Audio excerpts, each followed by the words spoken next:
Drivers, start your engines!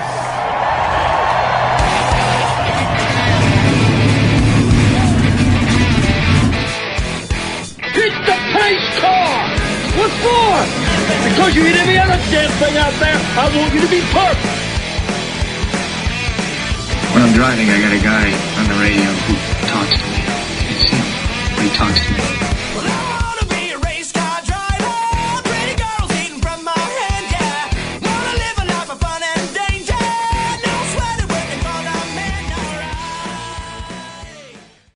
Good evening, race fans, and welcome to the Hoobazoo Radio Network, and welcome to the Drafting the Circus program. My name is Frank Santoroski. I'll be your host for the next hour as we talk about this past weekend in racing and preview next week. Joining me in the studio, I've got Luis Torres and Richard Youden. Guys, how we doing? Good. Yourself? Wonderful. Luis? Not too bad. Just counting today till Portland. Counting till Portland. Yeah, I know. We haven't had West Coast IndyCar races in a year. I know you guys must be thrilled to see them come back. So yeah, big time. Because as I mentioned, I think last time or a couple times, because of the pandemic, it's the first time they didn't go out west since 1946. Yeah. So wow. And speaking of a track that hasn't seen a Grand Prix in a long time, Zandvoort in the Netherlands hosted a Grand Prix. It's the first time since sometime in the 80s. 85. 85. Yep. So Max Verststappen, obviously the hometown favorite there, took the win. But a lot of interesting things coming out of the race. There was it got a little processional, but it's definitely a very interesting circuit, unlike a lot of those that we see this day and age. So, Richard, what's your take on this Dutch Grand Prix? Yeah, it was great to get back to one of these old-fashioned circuits, if you like. Anything but these Tilkedomes that we've seen the phrase of the moment when it comes to circuit design in Formula One. And the big high banking curves and the big banked gravel runoffs. Turn 3 was almost like turn 1 and 2 at Bristol sort of thing, or almost like those old wall of deaths on the. You used to see the motorcycle guys at the fairground and all that sort of stuff. But like the old Monza. Yeah, fantastic with the big to banking. see. Yeah, really, really good. And it was entertaining and it was competitive, and it was the Max Verstappen show in many, many ways. He'd gone there, he was the hometown favorite, obviously. And, the boy got it done. And, you can't knock him for that, really. He didn't really put a foot wrong all weekend. So, fair play to him, tip your hat to him. But, my only criticism of the weekend was that, and of the track, is it's a bit small for Formula One. The cars look big on the track, if you know what I mean. And, you watch some of the support races, like the FIA Formula 3 race, and that was great. The smaller cars, a little bit nimble sort of thing. They looked really good out there. Everything just looked a little bit cramped for Formula One. And the Formula One cars have grown quite a bit over the decades. Massively. I mean, they're 2 meters wide now, and 21 feet long. You only see that isn't big anymore is those rear wings.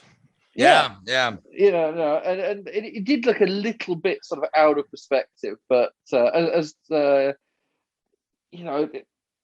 on the whole, in terms of as a spectacle and as an opportunity for the Dutch fans to sort of watch Max in his home country, in his element, in his competitive background was fantastic. And I don't think you can criticize the weekend at all. Really, it was really good, entertaining, exciting weekend, and Max did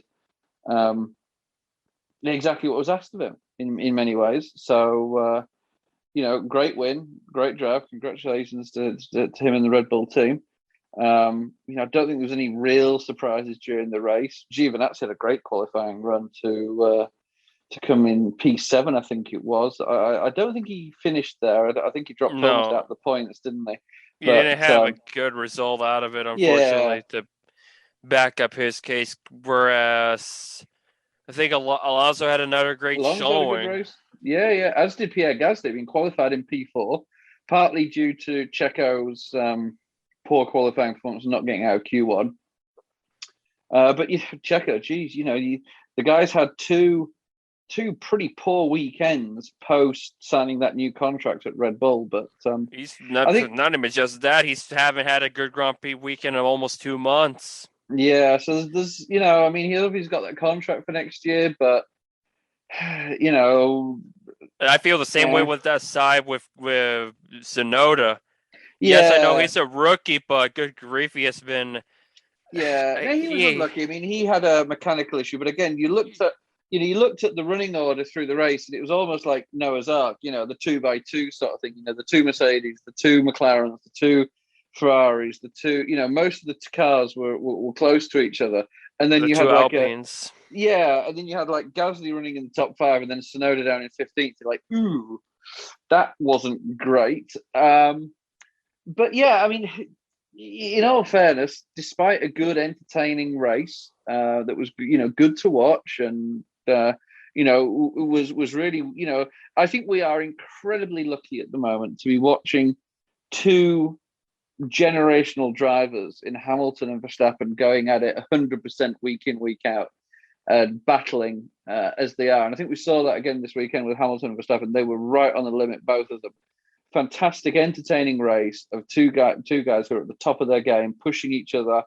But almost like Prost and Senna back in the day. They would push each other, and I think if only one of them had been around, the other's level wouldn't have been as high. But we're incredibly lucky to be seeing that right now. But in reality, particularly after the last couple of years where Hamilton has not had a real worthy adversary since over the course of the season. No, you sure? Since Rosberg. Yeah. But that was within the same team. So this is Well, really Vettel nice. tried, but like once the final third of the season came along, that's where it fell apart. And it was never over the length of a season, was it? You'd have it where some years, as you say, like the Ferrari dropped off towards the second half of the season, or the Red Bull would have a poor start to the season and then come on strong. And this is the first season in a long time where you've had 2 teams, not just 2 drivers, but 2 teams really, really pushing themselves to the limit. And I think we could be sat here in 20 years. 2012. No, we could sit here in 20 years' time and still talk about this season probably as a classic, season in Formula One history. And we are very, very, very lucky to be watching that, I think. But the main news from the weekend has all come, post-race. And once and for all, it's actually come out before we've recorded the show, which is incredible. Normally, if you want motorsport news to break, just, go on the internet 10 minutes after we finish recording this show, and the news will break. Yeah, that's our Achilles heel. Yeah, I mean, as a matter of fact, we had planned to tape yesterday, and changed it at the last minute. So we would have missed the announcement with George Russell, which is gonna give you an all British lineup at Merck next year in the German team. Exactly. Controversial. But no, the dominoes started to fall a little bit last week, didn't they? When Kimi announced his retirement ahead of the Dutch Grand Prix, and I don't think it's that Kimi's not competitive or fast enough or anything. I think he's just genuinely bored. He considers it as a hobby more than anything. Yeah, so I think there's other things he wants to do and he wants to be competitive at, and so he's decided to draw a line under, which is the guy has had a fantastic career. Probably, you could argue, and I always hate using these sort of phrases, deserved more wins or more championships, because I'm a firm believer you get as many championships and wins as you deserve, period. But no, I think he's had a really good career. He's a great, great ambassador for the sport in his own way. He attracts a certain crowd to the sport, which I think is fantastic, and he's going to be missed for sure. He has that personality, which is it's fantastic. It's uniquely addictive, almost. Uniquely Kimi. Yeah. It's hard to put a label on it because it's just Kimi. So, but he's been in this game a number of years, in and out. I mean, he stepped away for a little while and came back. Yeah, he had a couple of years off, didn't he? Yeah, but I remember at the end of the day, anybody that can say they're a Formula One world champion is you know, sure. pretty small fraternity. Yeah, for sure. I remember once there was an interview. You know, there's two journalists talking, and this, you know, I think this was a TV interview, and they said, you know, somebody asked, they were asking when Kimi first came into Sauber back in, you know, the early 2000s. They said that you know, Kimi doesn't speak much English, does he? And they said Kimi doesn't speak much Finnish either. Typical compared to Mika and Valtteri. Yeah, he just doesn't talk. You know, he's just very, very quiet and very blunt, which is fantastic. But right, yeah. But so that opened up the. Speaking of the Alfa seat, yeah, that'd be a new home for Valtteri. Yes, so he's signed a multi-year deal with Alfa Romeo, which is apparently the first multi-year deal he's ever had as a driver, which is good for him, and it gives the team, you know, some solidity. And there's no, you know, this isn't being disrespectful. You know, Valtteri's not a A-list driver. He's a B plus, I think, in many people's eyes.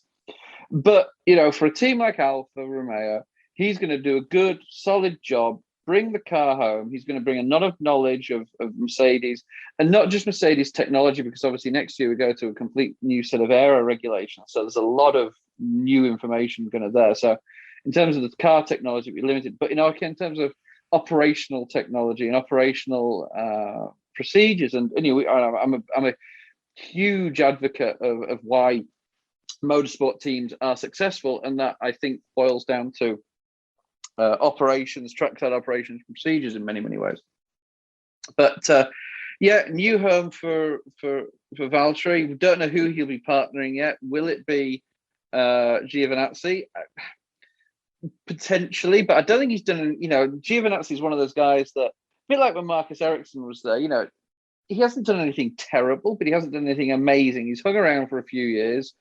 You know, hasn't showed himself up, hasn't destroyed a teammate competitively, but he just hasn't, you know, wrong place, wrong time, I think, with Giovinazzi in some ways. So I would expect he would move on next year and maybe go to Ferrari as a test driver or something along those lines. And then the talk of the second seed at Alfa going to either Alex Albon or potentially Nick de Vries. I know there's interest in both of those drivers. But of course, you go back to Mercedes, and Valtteri moving on leaves the seat open at Mercedes. And complete shock news this morning that's gone to some kid called George Russell at Williams. I don't know if he's any good or he's got any. Man, I thought they were going to give it to Mahavir Raghunathan. I mean, talk about the worst kept secret. And but yeah, you know, I mean, again, he's deserved it. You know, you cannot, in the 3 years he's been with Williams as basically sat as heir apparent to that number 2 seed at Mercedes, there is nothing he could have done more, really. Yeah, he's had a few, you know, screw ups in races, thinking back to Imola last year, and, you know, a couple of other screw ups. But you know what, you can't ask any more than Ghosted. He's been, you know, competitive, quick. You know, I mean, they call him Mr. Saturday for a reason. You know, his performances in qualifying have been electrifying, and I think it's a natural progression. It creates a long-term plan for Mercedes going forward in the next 5-10 years. You know, long past the retirement of Lewis Hamilton, who's probably got, I think he's got a 2-year contract, and he may have an option for a third on top of that. So, you know, and I don't think he can go past that 3rd year. So Lewis has got probably a couple more years, 3 at most, whereas, you know, George, you know, could easily be there for, say, the next 5 or 10 years without any question. So it's a long-term move by Mercedes. It justifies their development of a junior program, and again opens up another seat at Williams. And again, you know, Alex Albon and Nick de Vries are being talked about as potential suitors for that seat there. It looks like Latifi's staying on for another year. And again, he hasn't done, you know, a bit like Giovinazzi, hasn't done anything terrible, hasn't done anything amazing, scored points when needed in Hungary after a good show in the sort of changeable conditions there. So, you know, 2022 starting to shape up in Formula One. Couple of seats still to, you know, check the boxes on and finalise, but I think most of them are going to stay as they are. I think Seb's going to sign a new deal with, enable that contract extension with Aston Martin. The two AlphaTauri guys have announced that they'll be there next year. Yeah, they've confirmed their plans for next year. But let me a couple hours before Russell's broke. Yeah. But that got ignored. Yeah. So let's get back to Alfa Romeo for a moment. And we're talking about Giovinazzi, right? So we're going into a season with a whole new car, right? Yep. Would it not be in Alfa's best interest to keep one guy who's been with the team and understands how the team operates and how they do things, rather than have two guys that are new to the team there who are not only learning the car but learning the team? Just for sure. Just a thought. I think that may be the saving grace for Giovinazzi. Potentially, and certainly it's a very, very valid argument. But Alpha, how should we put this? They're a breeding ground for other teams. In reality, you look at the guys that have come through there in the past. Kimi, for example, when he started out in Formula 1, Felipe Massa was there. Charles Leclerc's been there. Perez was there when it was the Sauber days, and Kubica was there as well when it was the BMW days. So they are they're a breeding ground for talent. Are they going to win world championships and races on a regular basis? No. So you're right in what you're saying. You're right in what you're saying there, with Giovinazzi is a known quantity. There's no shock. We know what we're getting with them. But is that Alpha's job? You've got one known quantity in Valtteri. And Valtteri is a pretty good benchmark. He's still current in terms of driver performance. He's not like Kimi, who's probably waned a little bit over the last few years. Valtteri is, 2/10 off Lewis, 3/10 off Lewis. We know that. He's been there for the last 3 or 4 years.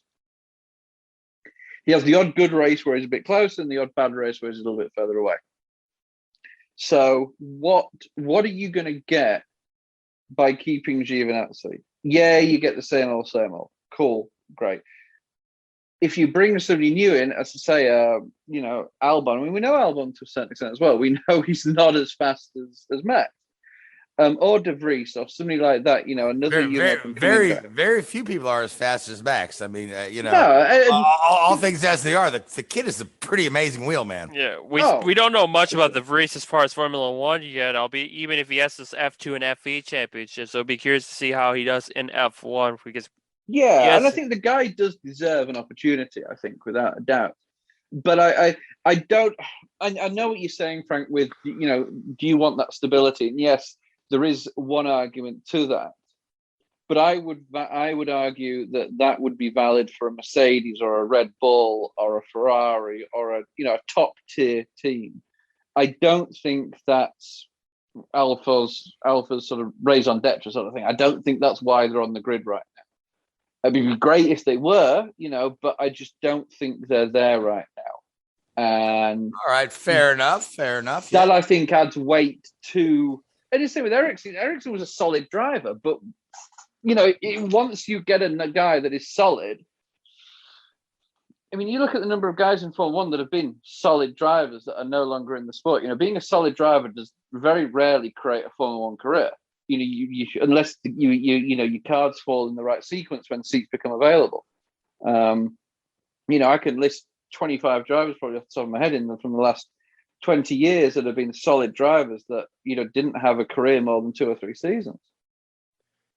Like some would say Pascal Verlaine, but and Alguersuari and Buemi and Jean-Eric Byrne and guys like that. Good solid drivers, but Kovalainen. Or even retrospectively, Kamui Kobayashi didn't last much longer than F1. Now he's revered as a sports car legend. Exactly. Anthony Davidson, another sports car guy, maybe not. No. Even if you expanded about 35, 40 years, you might consider Martin Brundle. Yes, he had his podiums, but never the car to really showcase what he was able to do in British Formula. No, so exactly. So is good enough good enough? When you're a team principal and you're looking for what you want to do and where you want to position your team. I really do think that they'd probably be looking at something else right now.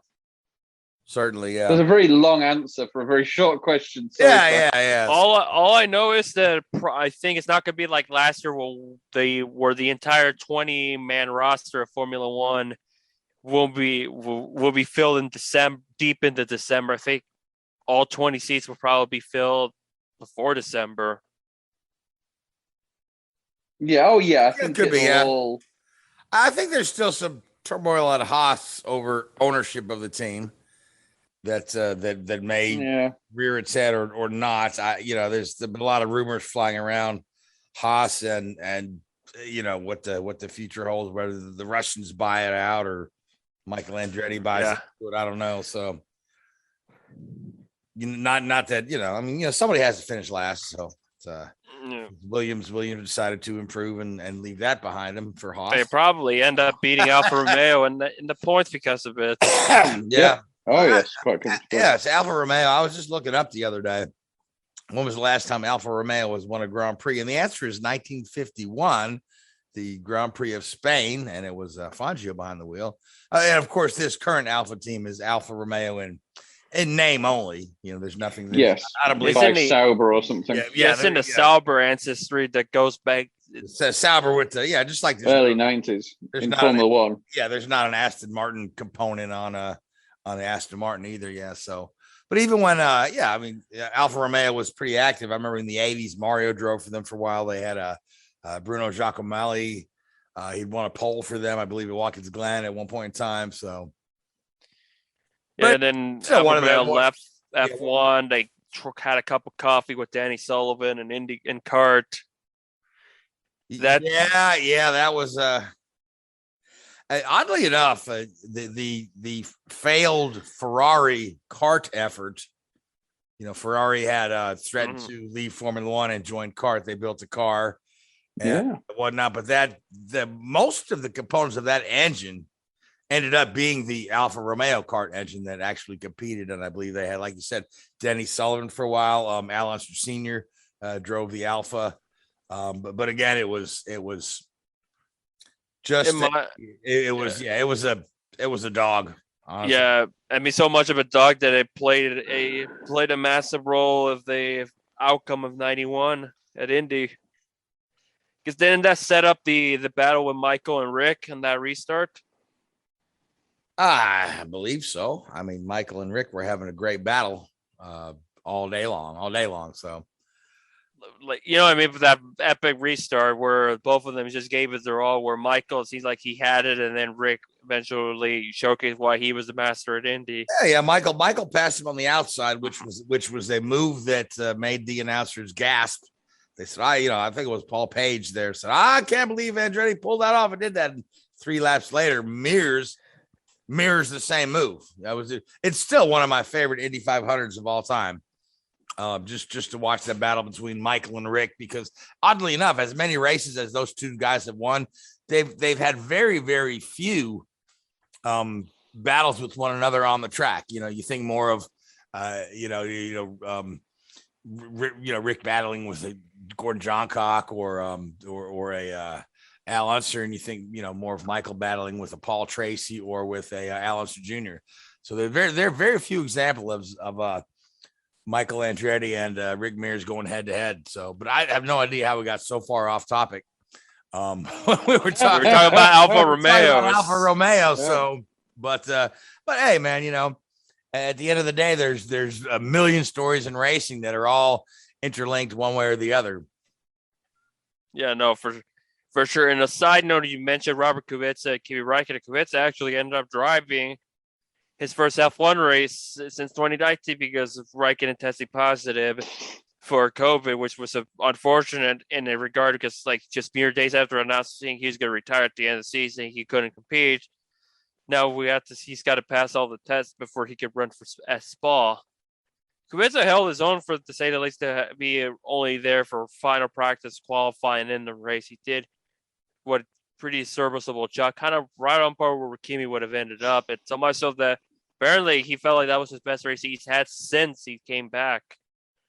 or since the rally accident. Yeah, Kubica is a guy I have a lot of respect for. I really think had it not been for him injuring his arm so badly in that rally accident, that he really his Formula One career would have gone further than it did. But but the dude is still a Grand Prix winner. He's still got that Canadian Grand Prix he won a number of years ago, which is a lot more than a lot of guys that have tried can say. He's a Grand Prix winner. So on top of that, he led the World Championship for a cup of coffee too. Yeah. Mm-hmm.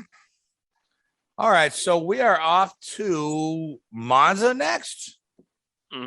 Where we have that qualifying heat again. We're gonna go for the qualifying heat race again, which will be, the last one they had in Great Britain.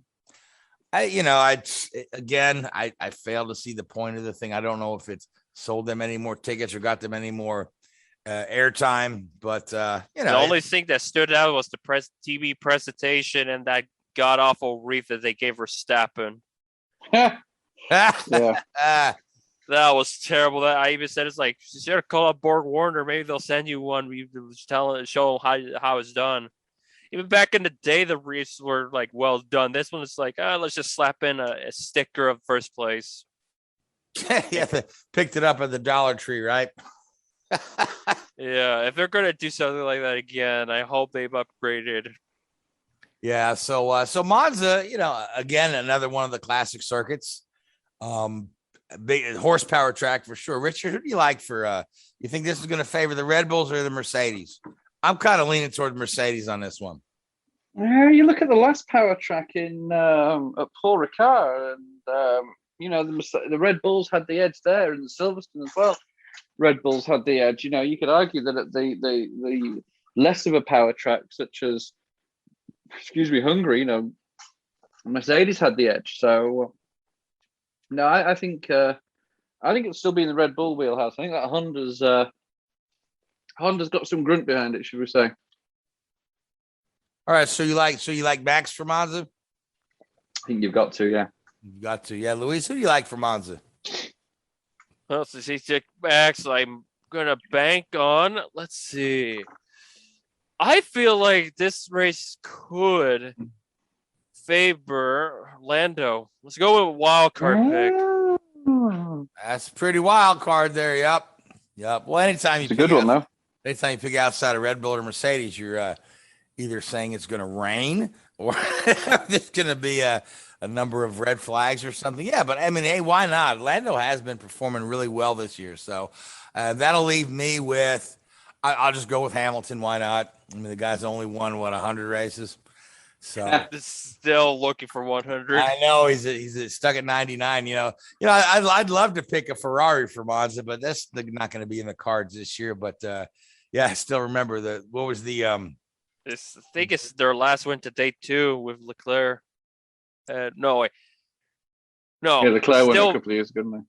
But I think he won, but Vettel's still the last Ferrari ever to win to date. Singapore was after Monza. Oh, sorry, yeah, in terms of a race, sorry, I thought you were talking Monza, yeah. Monza wise, yes, it would be Leclerc. Overall wise, it's Vettel at Singapore.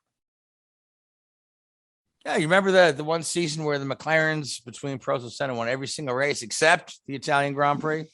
Which was just after the death of Enzo Ferrari. After Enzo Ferrari died, yeah, it makes you wonder. But you always gotta,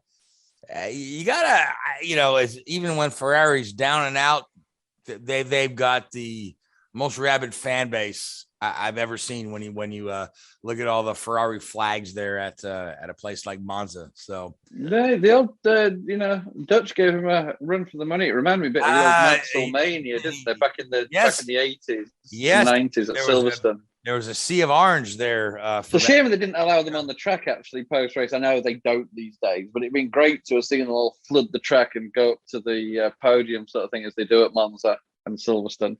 Yeah, that's about the only thing missing, aside from all the orange smoke and pyrotechnics and all that stuff that they had when Verstappen crossed the line. Yeah, do you see Alonso's thing? When Alonso was on his last lap, obviously behind Verstappen, there's all the flares going off and everything, and he comes on the radio and goes, "Well, I guess Max won." Oh man, yeah, that's one way to put it, to say the least. But So Richard, are we looking at staying at Zandvoort for the foreseeable future? I don't know what length of contract is, but I think it's at least a 2 or 3 year deal. Yeah, because I know that Ross Brawn stated that he hoped that they'd use the DRS more on the banking next year, coming out the final corner, which I think would be good. Yeah, if anything else, the challenges of the last couple of years with the pandemic has opened up the opportunity for some of these classic tracks to make a return. To fill for holes in the schedule. So, but yeah, I mean Zandvoort. I mean that's one I remember well. Watching Formula One in the 70s and 80s before you two guys were born. So, matter of fact, I want to say Zandvoort was the site of Mario Andretti's last Formula One win, if I'm not mistaken. I think Mario drove for Ferrari in '82. Had his last great race in F1. I think his last win was in '78 at the Dutch Grand Prix. Yeah, because '78 was when Andretti got trouble for jumping the start. But then ultimately, what happened with Peterson? I think who won '78 Monza then? I don't know about Monza. I was talking about Zandvoort. Oh, but yeah, I think it might have been his last win for Mario. Yeah, because they typically, when it showed his F1 career, they would typically show his win at Zandvoort as one of the highlight clips. Yeah, I think Monza was won by Reutemann. If I'm not, 78. 78. He won. That's the race where we lost Ronnie Peterson. 78 Monza, and I remember the start of the race vividly and all. I want to say is Reutemann ended up winning that one, if I'm not mistaken. Right. And anyway, we don't need to discuss 40 results when we had a NASCAR. No, Lauda won it. There you go. Reutemann was third. John Watson was second. The Brabham. Actually, talking about Alfa Romeo 1 and 2. The Brabham Alfa Romeos finished first and second in that race. But yes, unfortunately, that was, as you said, that was the race where Ronnie Peterson sadly lost his life at the start of the race. And led to kind of infamy for Ricardo Patrese if you're one James Hunt. Yeah. Yeah, I think Patrese was absolved of that in good time. People, Ricardo Patrese, he was one of my favorite drivers when he was active in driving, and he's really considered a legend in Italy now. People love that dude. He's the original Iron Man of Formula One till Barrichello and Raikkonen came along. Right. So again, here we are discussing 40-year-old stuff. When we had a NASCAR race that happened just this past Sunday, which was the opening of the chase. Boy, that's what a weird segue right there. So I mean, it's the Southern 500, the throwback event. It felt like a throwback race to where you cannot have a mulligan. Even with this current system, the mulligan does you no favors. And if you're Rick Hendrick, that bill is going to be really hefty. Yeah, a lot of Hendrick's cars going to need a little work. But let's talk about the winner was Mr. Denny Hamlin, who was winless going into the chase, though, despite having a very nice cushion in the points stand. I believe he entered second in points. Yeah, he was correct. For a good while the regular season championship leader. But I mean, this is the best way for him to kind of get that didn't win a race monkey off his back, is to go ahead and win the first playoff race. And it wasn't easy by any means. There he had a heck of a challenge from young Kyle Larson, who was that dude is just good everywhere. I'm gonna tell you. Yes, the more and more I watch Kyle Larson, and you think about his midweek and off week activities too, where he just goes and wins races. I'm really feeling like we're seeing one of the best young drivers of this generation, and I just really want to see where this kid's career goes. He's just so and honestly, the whole little N-word slip up thing he had a couple of years ago that caused him to lose his ride with Ganassi may be the best thing that's ever happened to him, because he ended up in the Hendrick car. It was a massive wake-up call. Yeah. And also He kept himself busy racing and did what any driver would want to do in an ideal world, is win races. And he got that, and then he got on a massive roll where he led him. I know early in the season I said, well, it's the 5 car, which is really the old 48. And I'm not going to go into that whole system, how Hendrick's team's heritage worked now, because you've multiple gone over times that already. A time or two before, and it still hurts my head. Yeah. it doesn't hurt as much compared to when colleague bought those Spire charters where I was telling you one is from Levine and all that stuff. But no, I think he's really made a point that no, my bold prediction ain't going to happen. He's solidly going to be fine going to the next round. I think it's going to be hard to beat, but Hamlin has not been terrible. He's just not been able to win until this past Sunday. And considering all the circumstances he's went through the social media, sometimes if there's a side you want to call, Hamlin just went in there, minded his own business, and just focused on the job at hand, and he got it done. The same thing with Tony Stewart back in the day, where I think when he ditched Stuart Friesen's wife, then girlfriend at the time, and won the race shortly thereafter, called it dead weight. I think in Hamlin's eyes, dead weight is gone. Now he can get on a roll and the most perfect time, like Stewart. Yeah, I think a lot of people read more into that than they should have. The interesting thing is, couples have, in all walks of life, have relationship problems all the time. You know what I mean? I mean, Kyle Busch in 2019. The problem is you're in the public eye, and when she's gonna put something like that on Twitter for the world to see, I don't recall Denny saying a thing about it. I think he just let it roll off his back, and I think one tweet he mentioned about it. But she ended up deleting her Twitter, and because Steve O'Donnell did the same thing like a day later.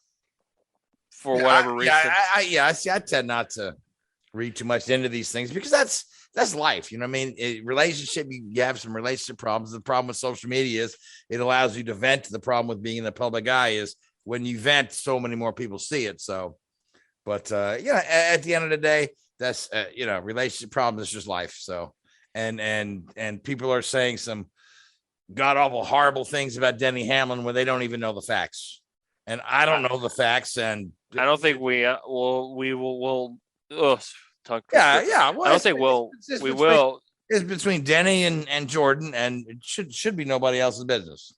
Yeah, I mean, I look back to 2002, where ironically at Darlington, that's when Gordon had that nasty divorce with Brooke. That kind of lingered to him through most of 2002. That became like one of the big stories. I think the tide about the changing of the tide kind of went along after Kurt Busch when he split with his first wife in 2011. Now you just don't hear about it. You just hear through social media and those in the know or in the circles and all of that, but not from the reporters. Yeah. Oh yeah, but Kurt Busch was wronged because they made him sit out 3 or 4 races. No, I'm talking about the first wife from 2011. Not the crazy one. Not the middle. No, they were never married. The one that says she was an assassin in the FBI. Yeah. That one he was wrong to proven over time. Yeah, well they made him sit and miss a couple races over things that it turned out there was no truth to.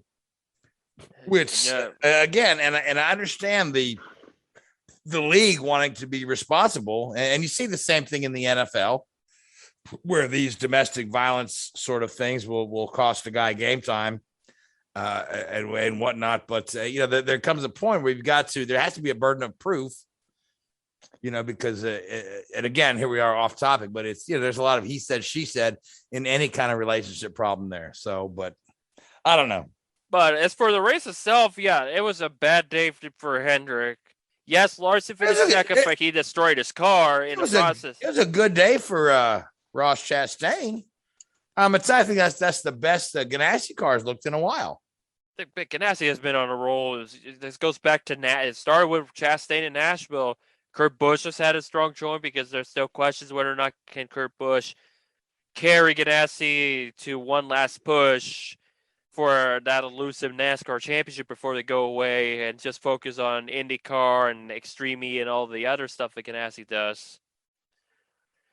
So, but yeah, he had a good showing, but Ross had a tremendous showing. He was basically best of the rest, and had a restart favored him a little bit better, he might have stolen the win, which would have made him probably one of the 10 fastest guys to win in all three series between the first National Tour win to the time he accomplished the triple.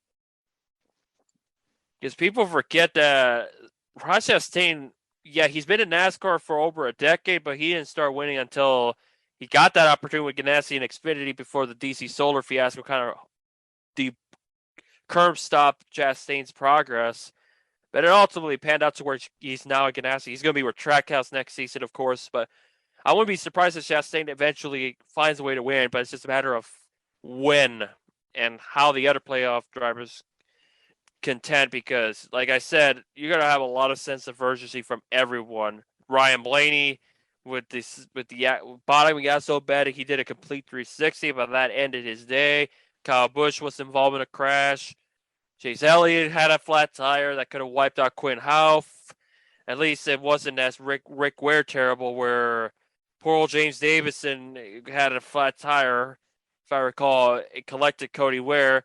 Cody Ware decided, I'm not going to go pit. The damage ain't too bad. And then the crush panel was already destroyed, that he had carbon monoxide poisoning, and that thing is no joke. Look no further than Rick Mass, but it seems like everything's okay on Ware's part from what I'm able to see. And it was a banner day for Rick Ware racing. That's for sure. Well, it was when Billicky got a top 10 at Daytona. Just being nowhere near those three guys, and that kept him alive. But yeah, for Kyle, the big story outside of it is Kyle Busch, because he was involved in Michael McDowell was the first victim. William Byron also had, I think, tire issues. Like I said, wasn't installed. I think I said Chase Elliott, Quinn Houff. I know. Yeah. You mentioned Chase. Yeah, but we were talking about Kyle Busch, and we're obviously talking about the pulling into the garage, knocking the cones over, and nearly running over some pedestrians. Yeah, you had somebody hauling those tires for the new set and all of that, and had to pause momentarily, and that cost Kyle Busch $50,000.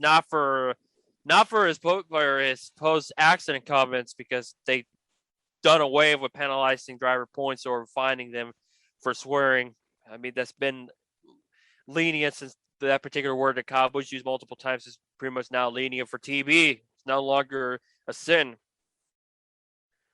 I thought that, there's frustration involved in what happened. You're fighting for a championship and you've been running badly, to put it mildly, all day. But Kyle's behavior and actions once he left pit road to go back to the garage was absolutely disgraceful. I go back to 2-3 years ago when Matt Kenseth was banned for 2 races, I think it was, when he deliberately spun Joe Logano at Martinsville, I think. And that's racing, okay? That's still being a... that's on the track, yeah. That's on the track. Yeah, that's being stupid and what have you. But here, you are blatantly and deliberately endangering the lives of other team members, mechanics, members of the public, and spectators. And it's just, to a guy like Kyle Busch, 50 grand, nothing. He wouldn't even get out of bed for 50 grand. So I thought he's been got off extremely lightly there. And it's a shame. I'll be honest with you. If he'd been suspended for a race or two, I wouldn't have been disappointed. I think he deserves it. I think what he did was petulant, immature, and childish, and it cannot be tolerated in top-level racing. Now, didn't we have a similar incident with somebody pulling in the garage too? I don't know if it was Kyle Busch or was it Keselowski a couple of years ago? You're thinking about maybe Johnny Sauter?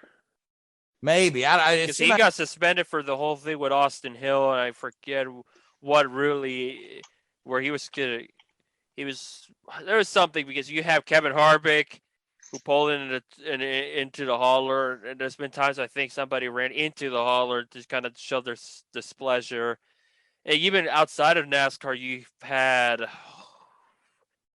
that one British guy that constantly gets into trouble all the time in the junior formula. Oh, Tictum. Yep. Some of the stuff that he's done is really pathetic. And Frucci was in a similar sort of mold as well for a while there, wasn't he? Yep. Yeah, I just think Frucci with a deliberate tap on his teammate, yeah. Which I think that was overplayed. Disgraceful. Yeah, I agree. Kyle could have seriously injured somebody, or even cause the death of somebody. You can't. But it's just but my problem with it is okay. What he did was bad. I don't think anybody can defend it. But it's like the attitude towards it. It's like, whatever. I don't care. I'll pay the fine. Screw you. That's where I have the problem. Kyle has that very blasé attitude about a lot of these things at times, and it's a shame because the guy is seriously good, and I think would probably be elevated if he had a better attitude towards these sort of things. I mean, we've all seen these flippant, arrogant remarks that he comes out with in press conferences and the like, and he's his own worst enemy at times with things like that. But that was a pretty poor move, I think, on his part, and it certainly wouldn't hurt if he didn't come out and make some sort of statement reflecting that and showing a little bit of humility as to what he did. Yeah, I'm sure we'll find out come Richmond when somebody will ask him, but I don't think because there's a double header for the Xfinity and Cup. I don't think there's a media bullpen for Saturday. He'll probably go march. Yeah, he'd be like, oh well, I'm just here so I don't get fined or whatever. Like petulant little child. I'm sorry, you're a grown adult. You're trying to set examples to people. Act like it. You earn millions of dollars a year for driving a goddamn car around a track in circles. Be appreciative of what you've got. And be appreciative of the other competitors out there and the people that teams who work in the team to give you a car to do what you do on a weekly basis. And the fans that turn up, just don't be such a bitch. I'm sorry. Just sort yourself out, man. I know he plays up to that mentality and all that sort of stuff, but come on, it's pathetic. Yeah, I mean, he's been around long enough. He should be one of the elder statesmen of the sport. And his behavior should be a model for other folks to act as long as he's been around. Yeah. And with all his he also wins, has Mars as well. That's pretty much catered to children. Exactly. He's a phenomenal driver. He really is a phenomenal driver. But God, as a human being, he leaves a lot to be desired when he acts like that. I mean, look at his Instagram stories. Good grief. Oh, I've got better things to do. It's what do you call midlife crisis? Yeah, and it's like, dude, you just don't get it, do you? And I think they both, him and his brother both come from a pretty, they've got that background, haven't they, of the way they handle themselves publicly, and it's just, God, it's just so frustrating. It's just, God, anyway, yeah. Anyway, this is where Frank turns around and says, "Next week's guest is." Next week's guest will be Kyle Busch. Yeah. Oh, yeah. So that'll be that's a pipe dream. That'll be the day when Kyle wants to talk to us. Yeah. So anyway, so where are we off to next then? Is it Richmond? Richmond. That's what I thought. Richmond. Bristol, isn't it? Yep, Bristol's the cutoff race, and it's kind of interesting how we're back to Richmond usually in the time period that it falls on the 9/11 weekend, because that was the usual time slot for Richmond for a good while. Richmond used to be the cutoff race for a while, or was the regular season cutoff end of the regular season? Yeah, so Richmond is a playoff race now, and we've got obviously, Denny Hamlin solidly into the next round. You got a couple other guys, shuffled around there. It's not out of the possibility that we lose one of the favorites here with the way the Hendricks cars finished. Michael McDowell was the first guy out. He looks to be in trouble already. He needs a really good result at Richmond, and he's the one in big trouble, whereas the other ones are in single digits. Michael is like over 20 already. Yeah. I think he's gone, hasn't he? He's pretty much done. Go ahead. He going. If he doesn't win. He kind of wished the super speedway was a road course in one of those 3 races in the opener. Well, for him, you do, yes. Yeah, because the short tracks are not his forte. For lack of a better word. Because he's a good. It's more like he has no luck. Period. Because McDowell usually had pretty good noble starts in short tracks, just can never capitalize at those finishes like the super speedways. Because he's a road racer by trade, isn't he? If you want a better word, that's his background. The Atlantic champion. Or Pro Mazda, excuse me. Oh, yeah. I mean, heck, McDowell drove in a couple Indycar races back in the day. Yeah. So it's unusual that he struggles at the short tracks because normally they sort of, especially the Martinsvilles, and Dovers and places like that, they sort of go hand in hand to a certain extent with the road course drivers, road course racers, don't they? Especially Martinsville, because Martinsville heavy on the brakes, which is, road course guys are really good with conserving their brakes. Because they use them so much. But I think McDowell has got him. The hole he's dug is going to be too big to get out of. So we need to think about who are the other 2 guys going to be going home. Well, or not going home, but exiting the chase after the next 2 rounds. So, in all fairness for McDowell, if he had 3 weekends which corresponded to where he's been for every race of the season outside of Daytona, he'd probably still go home, Yeah, it's honestly, his win was a little bit of a fluke, and he's not really contended a lot the whole season long, but he did, get himself into the chase, and for him, that's quite an accomplishment in itself. Yeah. Oh, for that team, it's huge. Yeah, aside from the 500, he's had his best season. He's put us some noble runs. Just a couple times he was involved in incidents, more so lately, which is not good at all. Especially because Front Row is in the discussions about selling their charters, so they're in a wishy-washy situation right now when it comes to charter system. Whether or not who gets the boot, more likely Alfredo might get the boot. McDowell might stay, but who knows? It's a very complicated time for Front Row. Despite winning the 500, there's still some question marks whether or not 2022 will see something different. All right, so we have actually Austin Dillon is below McDowell in points right now, if I'm looking at this correctly. Well, Dillon's out of the playoffs. Okay, no, Reddick is the only RCR. McDowell, Byron, and Kyle Busch are at the bottom there. Bowman is out via the tiebreaker that over Reddick. I think it's Reddick because how they break tiebreakers is whoever has the highest finish out of the round gets the tiebreaker. Yeah, we're listing. Reddick. During those 3 races. Yeah, it's listing. Reddick is 12th and Bowman is 13th in the thing there. Right above them is Amarola and Chase Elliott. So really, Kyle Busch is in a little bit of trouble here, but at the end of the day, here's a guy who could pull a win out of thin air. And it's Richmond coming up, so you should. Think. So he'll probably be okay. But it's been more of a Penske charity case as of late, I think. Yes, Bowman won the last time at Richmond in the spring during the day, but if I remember serves correctly, I think that was the race where Logano was strong. Logano's always been good at Richmond since being with Penske. You could never count out Keselowski. But I still feel like I still have a big question mark with Logano as far as making it to the next round, though. Oh, I think Logano and Keselowski both have kind of leveled off this year. Keselowski is the lame duck. Yeah, they both started out pretty strong this season. But what have you done for me lately? And now there's the playoffs. You need to do something and do something quick.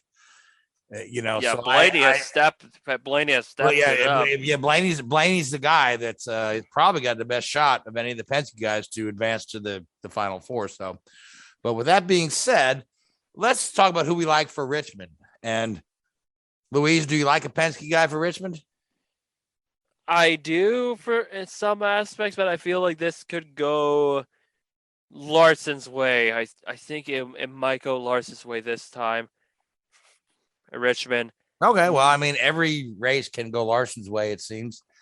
I don't remember he was much of a noteworthy. He wasn't much of a noteworthy driver competitor at Richmond last time, so it's kind of a semi-stretch, but we'll see. Not really. I mean, as good as the kid has been week in and week out, I think it's like a couple years ago when I used to do the show with a couple of other guys that have since retired. We had this one dude on the show. He was named what was his name? It wasn't Gray. It was God, I can't remember the dude's name, but he would every race pick Harvick.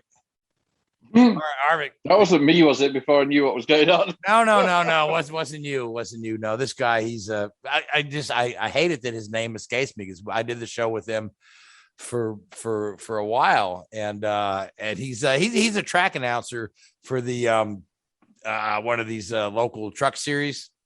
It's not Stadium Super Trucks, but it's one of the I think they call them Super Trucks down in the Carolinas, and yeah, good dude. I don't know why his name escapes me because it was Crate, Ronnie Crate Payne. Ronnie Payne, his name was, and we called him Crate. Every race, every NASCAR race, he big Harvick.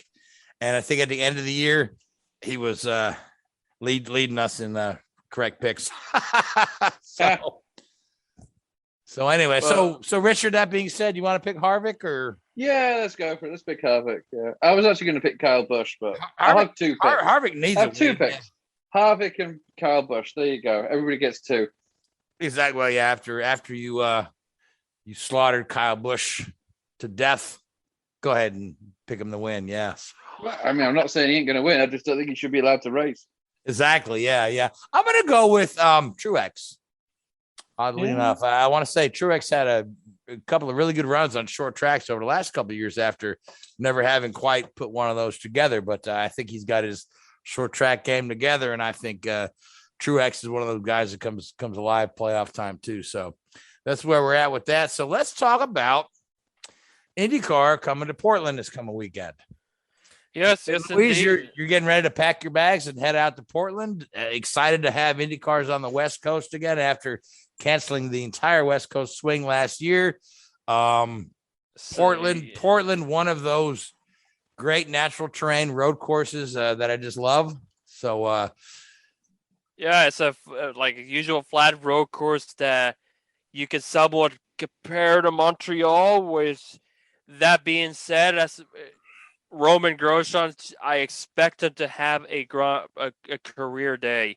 Not only I think he's going to do really well, I feel like he won't be a terrible choice to pick for as a winner. I think this might be the weekend he gets it done before the ultimate inevitable happens where he's officially confirmed as the next Andretti driver, which I think a big win for Dale Coyne because, yes, they've won in the past, but it kind of shows them there'll be a huge win for Dale Coyne. And also for Rick Ware after their cup program's just going in shambles, especially when it comes to the bottom three charter standings.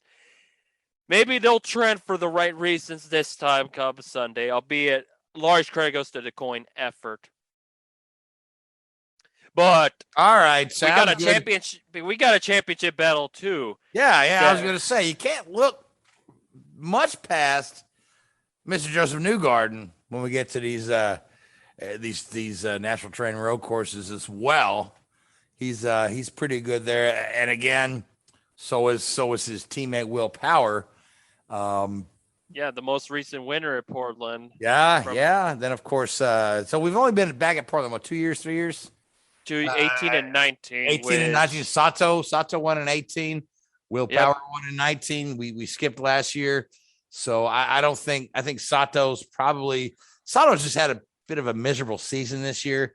That doesn't mean that he can't suddenly come alive and pick up where he left off. But or Graham Rahal can finally make it out of lap one, or the field for that matter needs to make it out of lap one, turn one. Yeah, because both races we've had incidents. Last time it wasn't as disastrous, but it did No, I was almost going to say Colton Herta, but that was Zach Veach at the time. Herta was the pole sitter for that race at Portland. I would not count out Herta, though, to be in the mix. It's just a matter of which Herta's going to show up. Yeah, Herta is hot and cold, but I think this is a track that'll favor Herta. This is a track that'll favor, like I said, Newgarden. You said Grosjean. I think that this is Will Power, of course. Graham Rahal runs well on these sort of courses here with the whole, year off of the track here. This is, realistically anybody's race. You know what I mean? Yeah. And the big thing is Palou. He's never seen this course, right?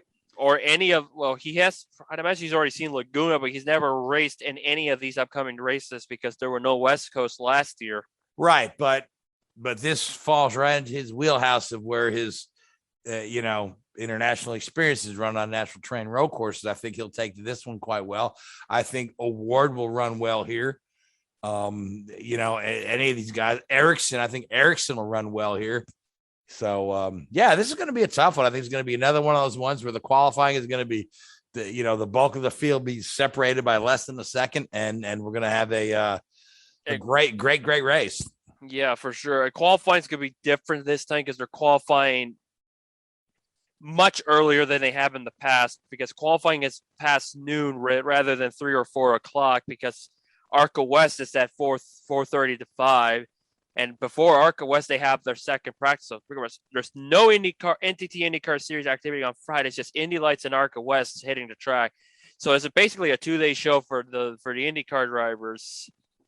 So it'll be curious to see how qualifying will fare, how Colin Eilod will do in Hugo's Hollinger Racing, which that team makes their return for the first time in 2 years since basically when Kyle Kaiser stunned the world at Indy to make the field. So we're curious to see how they do. You also have Oliver Askew in the third Rahal car for the remaining races of the season. But say Elio's going to be there. Yeah, Elio will run. You have what else do you have? You have Johnson and Grosjean to cap off the year. So we're done with the oval portion of the campaign.